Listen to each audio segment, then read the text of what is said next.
The phone buzzed insistently in my pocket, jolting me out of my focus. I wiped the sweat off my brow and stepped outside the makeshift clinic, where the midday sun cast long shadows over the rural village. The name on the screen made my stomach sink, Julian. I almost didn't answer. After years of dealing with my stepfather's antics, I knew calls from him rarely brought good news, but curiosity, and maybe a faint hope, got the better of me. "Hello," I said, keeping my voice neutral. "Selena," his tone was cheerful, far too cheerful. "Just thought you'd want to know, I've sold the mountain cabin." I froze, gripping the phone tighter. "You did what?" "Sold it," he repeated, as though it were the most natural thing in the world. "Don't look so shocked, it's for the greater good, mine obviously." He let out a smug laugh that made my blood boil. "My name is Selena, and for as long as I can remember, Julian has been the thorn in my side. My mom married him when I was 15, and he quickly wormed his way into the family with charm and good humor, but beneath that exterior was a man who never hesitated to put his needs first. The cabin wasn't just a vacation home, it was my sanctuary, a place I'd poured years of love and care into. Nestled in the mountains, it was where I went to recharge after grueling work trips, where I hosted friends for long weekends, and where I felt most at peace. Hearing Julian talk about it like it was a pawn in his endless schemes was infuriating. "You had no right," I said, my voice shaking. "That cabin wasn't yours to sell." "Relax," he drawled. "I've been managing things around here while you're off saving the world, and besides, what's the point of holding on to something you're never around to enjoy?" It was an easy way to clear my debts. "You'll thank me later." "I'll thank you when hell freezes over," I snapped, hanging up before he could say another word.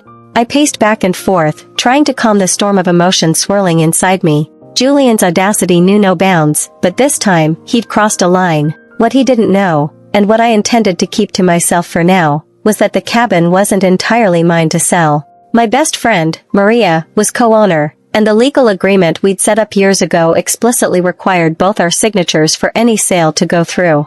This wasn't over. I sat down on the edge of my cot, staring at the phone in my hand like it might burst into flames. My mind raced, replaying Julian's smug tone over and over. How could he think this was okay, selling something so deeply personal to me as if it were a trinket he could trade for his own benefit? The cabin wasn't just mine, it was a lifeline. It was where I spent summers as a kid, chasing fireflies, and hiking with my mom before she remarried. After she passed, it became my anchor, the one thing that felt steady when everything else seemed to fall apart. Julian, of course, had no such attachment. To him, it was just another resource to exploit, like so many things he'd meddled with before. But this wasn't some small favor or inconvenience, this was my home. I tapped on Maria's name in my contacts and waited for her to pick up. "Hey, Sally, what's up?" she said cheerfully when she answered. "Julian sold the cabin," I blurted out, unable to keep the anger from my voice. There was a long pause on her end. "He what?" "Apparently, he needed the money to pay off some gambling debts," I said bitterly. "He thinks he can do whatever he wants, but I know our co-ownership agreement makes that impossible. He doesn't have the authority to sell it without your consent." Maria let out a low whistle. "He really thought he could get away with this? That man has no shame." "None," I agreed. "I'm going to need your help sorting this out. I'll finish my volunteer assignment and head back home as soon as I can. Can you pull up the legal documents in the meantime? I want to be ready to counter this when I get back." "You got it," Maria said, her voice firm. "We'll take care of this together." As I hung up, a strange sense of calm settled over me. Julian thought he'd outsmarted me, that I was too far away to do anything about his betrayal, but he didn't know who he was dealing with. I wasn't the scared teenager who used to let him steamroll me. I was an adult now, with resources, allies, and a firm grip on the law. If he thought this was over, he was about to get a rude awakening. The next few days passed in a blur as I finished up my volunteer assignment, trying to keep my emotions in check, but no matter how busy I kept myself, the thought of Julian's betrayal lingered like an unwelcome shadow. I couldn't shake the image of him gloating about settling his debts at my expense. Late one evening, I sat down with my journal, something I always brought with me on trips. Writing helped me sort through my feelings, and I needed clarity now more than ever. As I scribbled furiously, the memories started flooding back. The first time I visited the cabin with my mom, the hours I had spent restoring it with Maria, the quiet nights by the fireplace when the world seemed to stand still. This wasn't just a building, it was a piece of me, and Julian thought he could just sell it off like a poker chip? No, not this time. Maria called again the next day, her tone brisk and businesslike. "I went through the co-ownership agreement," she said. You were right, he didn't have the authority to sell without my consent. The sale is invalid. Relief coursed through me, but it was quickly replaced by anger. Do we know who he sold it to? Not yet, Maria replied. But I pulled the county records, and there's no official transfer of ownership. It sounds like he might have tried to do this under the table. That sounded exactly like Julian, always looking for shortcuts, always trying to outsmart the system. What's our next step? I asked. Well, we can either confront him directly, Maria said, or we can let the legal process handle it. Either way, we're in the clear. He doesn't have a legal leg to stand on. I let out a breath I hadn't realized I was holding. Thanks, Maria. I don't know what I'd do without you. You'd figure it out, she said warmly, but I'll always have your back. As I hung up, a plan began to take shape in my mind. I'd finish my work here, return home, and face Julian head-on. I wasn't going to scream or yell, that's what he expected. No, I'd take a different approach. I'd use the one thing Julian always underestimated, my ability to think ahead. He thought he'd won, but by the time I was done, he'd realize he'd underestimated me for the last time. When I finally arrived home, the first thing I noticed was the silence. The cabin always welcomed me with a sense of peace, but now, that silence felt ominous. My houseplants were slightly wilted, the mail had piled up by the door, and the fridge was practically empty. I set my bags down and exhaled, the weight of what I needed to do settling on my shoulders. Before I could even unpack, my phone buzzed. It was Julian. I debated letting it go to voicemail, but then I thought better of it. Time to face him. Well, if it isn't my globe-trotting stepdaughter, he said, his voice dripping with fake cheer. Finally, back to reality, huh? What do you want, Julian? I asked, cutting straight to the point. I just wanted to check in, he said, his tone smug. Make sure you're not too upset about the whole cabin situation. I mean, it's gone now, so there's no use crying over spilled milk. My jaw clenched. Funny you should say that, I replied, keeping my tone calm, because as far as I can tell, it's not gone. Maria and I checked the ownership records. The sale didn't go through. You can't sell what doesn't belong to you. There was a pause on the other end, just long enough to let me know I'd struck a nerve. That's ridiculous, Julian said, his voice tightening. The buyer paid in cash, and the paperwork is handled. It's a done deal. No, it's not, I said. Maria and I co-own the cabin, remember? Without her consent, the sale is invalid. Legally, it's still ours. His laugh was brittle. You think you're so smart, don't you? Always playing the perfect daughter, always trying to control everything. You don't know how hard I've had it, Selena. I did what I had to do. You stole from me, I shot back, and you think I'm supposed to feel sorry for you? You've made your choices, Julian, and now you'll have to live with them. The conversation ended with him hanging up on me, and I was left standing there, phone in hand, shaking with a mix of anger and triumph. For years, I'd let Julian manipulate situations, guilt-trip me, and take advantage of my patience, but not anymore. I wasn't just defending the cabin, I was reclaiming my boundaries, my voice, and my peace of mind. The next morning, I sat at the kitchen table, my laptop open, reviewing the documents Maria had sent me. The co-ownership agreement was crystal clear. Neither of us could sell the cabin without the other's written consent. Julian's actions weren't just unethical, they were blatantly illegal. My thoughts were interrupted by a sharp knock at the door. When I opened it, there he was, Julian, wearing his usual smug expression. Mind if I come in? He asked, though he didn't wait for an answer before stepping inside. I folded my arms, watching as he made himself comfortable in one of my chairs. What do you want, Julian? Look, Selena, he started, his tone dripping with condescension. I know you're upset, but you have to understand my position. I was desperate. The people I owed money to weren't exactly patient. I raised an eyebrow. And you thought stealing my property was the solution? Borrowing, he corrected, as though that made it better. I was going to make it back. Once my luck turned around, I would have paid you back every penny. I couldn't help but laugh bitterly. Your luck? That's what you're betting on, Julian? You've been gambling away money for as long as I've known you, and it's never worked out. Why would this time be any different? He shifted uncomfortably, but his bravado quickly returned. You're overreacting. It's just a cabin. You're not even here most of the time. Why not let someone else make use of it? Because it's mine, I snapped. Because it's my home. You don't get to decide what I value or what I do with my property. And for the record, Maria values it just as much as I do. Your little sale is invalid, and you know it. His face darkened, and for a moment, I saw a flicker of something like fear. You wouldn't really go to the authorities, would you? You wouldn't ruin your own stepfather like that? I leaned forward, meeting his gaze. Try me. For the first time, Julian didn't have a snappy retort. He stood up, muttering something under his breath, and stormed out, slamming the door behind him. I sank back into my chair, my heart pounding. The confrontation had left me shaken, but I also felt a spark of satisfaction. Julian was starting to realize that his usual tactics wouldn't work on me anymore. This wasn't just about the cabin, it was about standing up to someone who had taken advantage of me for far too long. After Julian's dramatic exit, I called Maria to update her. He showed up at my house, I said, pacing the living room, tried to spin some sob story about how he borrowed the cabin to settle his debts. Maria snorted on the other end of the line. Borrowed? Does he even hear himself? What did you say? I told him the sale was invalid, and if he pushed me, I'd go to the authorities, I replied. That seemed to shake him a little, but knowing Julian, he's probably already scheming his next move. Well, let him scheme, Maria said firmly. We've got the law on our side. I've contacted a lawyer to help us draft a formal cease and desist letter. If he tries to involve the buyer again, we'll have a legal paper trail ready to shut it down. I nodded, her words grounding me. Thanks, Maria. I don't know what I'd do without you. You'd figure it out, she said, but we're in this together. Over the next few days, I focused on gathering all the evidence I could.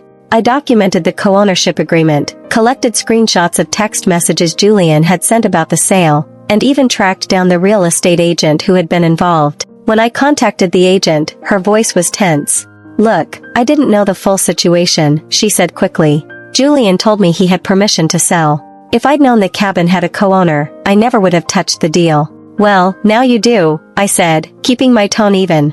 I'm not trying to drag you into this, but I need your cooperation. Can you confirm that Julian signed the paperwork alone? Yes, she admitted. The buyer hasn't paid in full yet because I flagged the transaction as unusual. I can provide you with the documents if you need them. That would be helpful, I said, jotting down her information. As I hung up, I felt a renewed sense of determination. Julian had banked on me being too passive or too distant to fight back, but he was about to learn just how wrong he'd been. That evening, Maria called with more good news. The letter's ready, she said. We'll send it first thing tomorrow, and if he tries to pull anything else, we'll escalate. Perfect, I replied, a small smile creeping onto my face.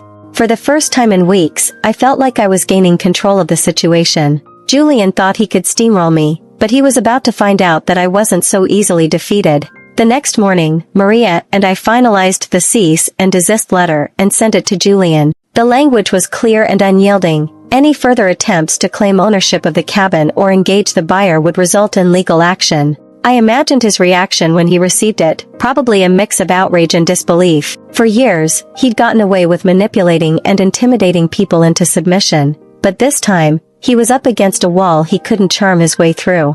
Later that day, the real estate agent emailed me the documentation she'd promised. Seeing Julian's signature on the fraudulent sale agreement made my stomach turn, but it also solidified my resolve. He hadn't just crossed a line, he'd bulldozed over it. That evening, I got a call from Detective Lopez, a local officer Maria had contacted to help with the case. Miss Gomez, he began, his tone professional, I've reviewed the documents you and Miss Maria provided. It's clear that the sale was unauthorized. Based on the evidence, we can move forward with a formal investigation if you'd like. Yes, I said without hesitation. I want to pursue this.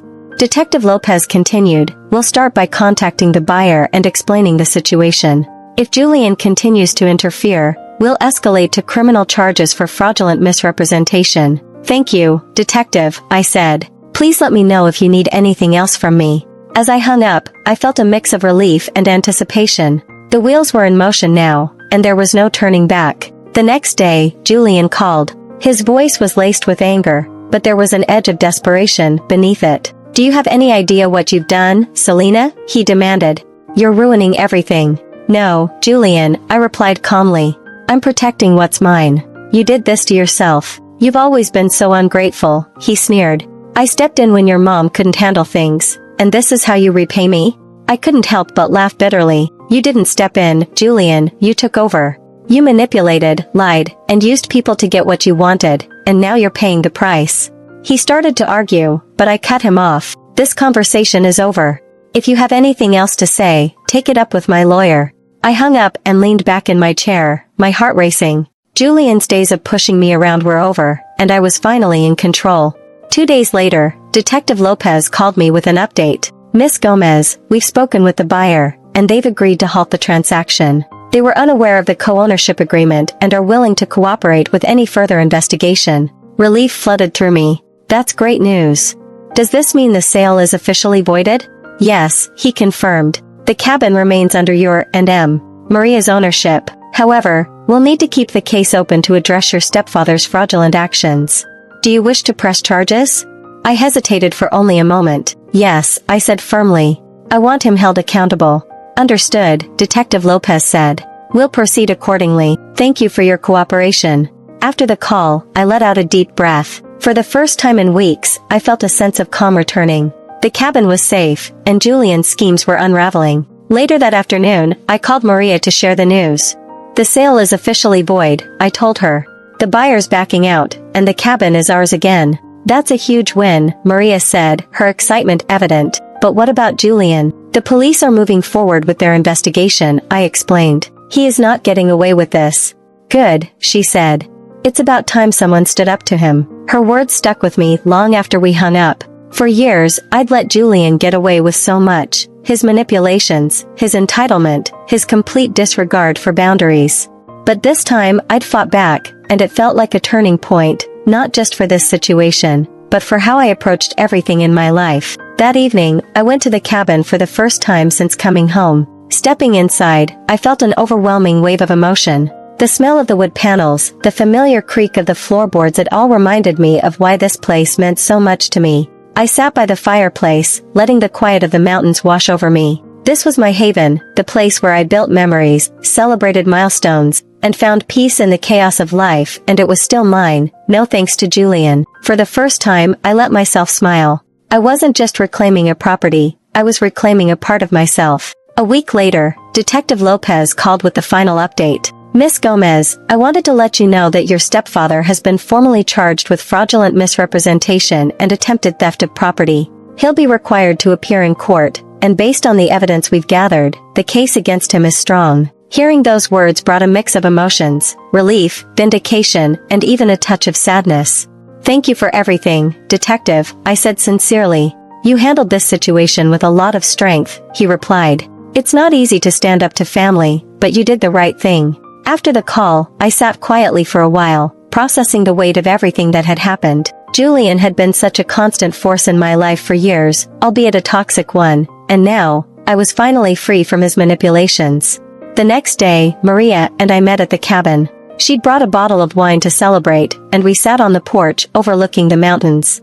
The crisp air carrying the scent of pine and earth. To us, she said, raising her glass, and to not letting anyone push us around. I clinked my glass against hers, laughing softly. To us. As we talked, I realized how much I'd learned from this ordeal. I'd spent so much of my life avoiding conflict, trying to keep the peace, especially with Julian, but this time, I'd stood my ground, and it felt like a turning point, not just for my relationship with him, but for how I saw myself. You know, Maria said, interrupting my thoughts, this cabin has always been more than just a property. It's a symbol of everything we've built, everything we've worked for. Don't ever let anyone take that from you again. Her words hit home. The cabin wasn't just a house in the mountains, it was a reflection of my independence, my resilience, and my determination to protect what mattered most to me. Later that night, as I sat by the fireplace, I felt a peace I hadn't known in years. Julian's betrayal had tested me in ways I never expected, but it had also shown me how strong I could be. The cabin was safe, my boundaries were firmly in place, and for the first time in a long time, I felt truly in control of my life. In the weeks that followed, life slowly settled into a new rhythm. The cabin, once a battleground for Julian's greed, became my refuge again. Each creak of the floorboards, every rustle of the trees outside, reminded me of what I'd fought to protect. I didn't hear much from Julian after the charges were filed. My mom, Gina, called once, her voice hesitant. You know how he gets, Selena, she said, her usual defense of him ringing hollow this time. I do, I replied evenly, and that's why I did what I had to do. She didn't argue. For the first time, there was no attempt to guilt me, no desperate plea for reconciliation, just a quiet sigh before she said, I hope you find peace. I already have, I said and meant it. Maria and I spent the next few weekends working on small renovations to the cabin. We painted the porch, patched up the roof, and planted a few wildflowers along the edge of the property. With every nail hammered and brushstroke applied, it felt like I was reclaiming more than just the space, I was reclaiming myself. One evening, as we sat on the porch watching the sunset, Maria turned to me. "So, what's next for you, Sally? You've taken back the cabin, stood up to Julian, what's the next big move?" I thought about her question for a moment, the answer coming to me with surprising clarity. "I'm going to keep doing what I love," I said, volunteering, traveling, living my life on my terms. But this time I'm not letting anyone else dictate how I live it. She smiled, raising her glass. To that. As the days passed, I found myself reflecting more on everything I'd learned from this ordeal. It wasn't just about the cabin, or even Julian, it was about realizing my own strength. For years, I'd let his behavior dictate how much I pushed back, how much I tolerated, but now, I knew I was capable of setting boundaries and holding them, no matter how uncomfortable it made others.